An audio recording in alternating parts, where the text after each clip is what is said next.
They received power to ignite a movement that reshaped the world. And you will be my witnesses in Jerusalem, and all Judea and Samaria, and to the ends of the earth. Now this is the last things that Jesus told his disciples before he ascended into heaven. Everything that the Lord said is important, but this was the final instructions that he gave. And his final words, they were not simply to remember,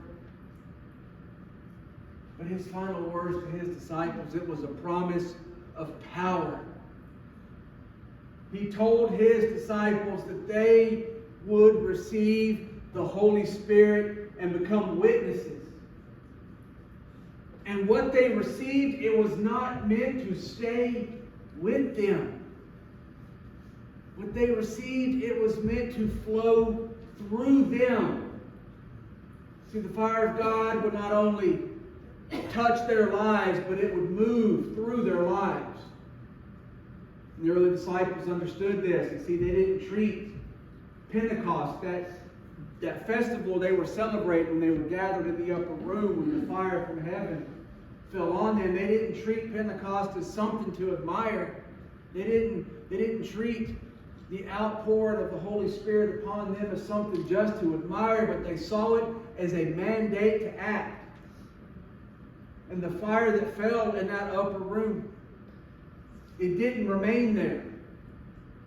It spread to the streets.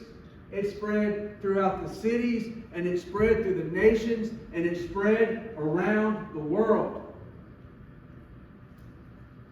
Think about that small gathering in that upper room. Maybe 2 handfuls of people at the most. Small gathering.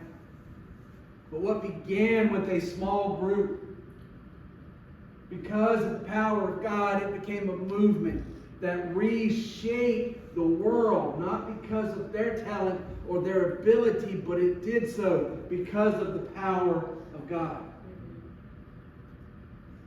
And this happened over 2,000 years ago. But the call of Jesus, as we see in Acts 1:8, the same call is upon us today. See, we aren't called just to experience God's fire, but we are called to carry it into our homes, into our communities. Everywhere we go, we are to be carriers of God's fire.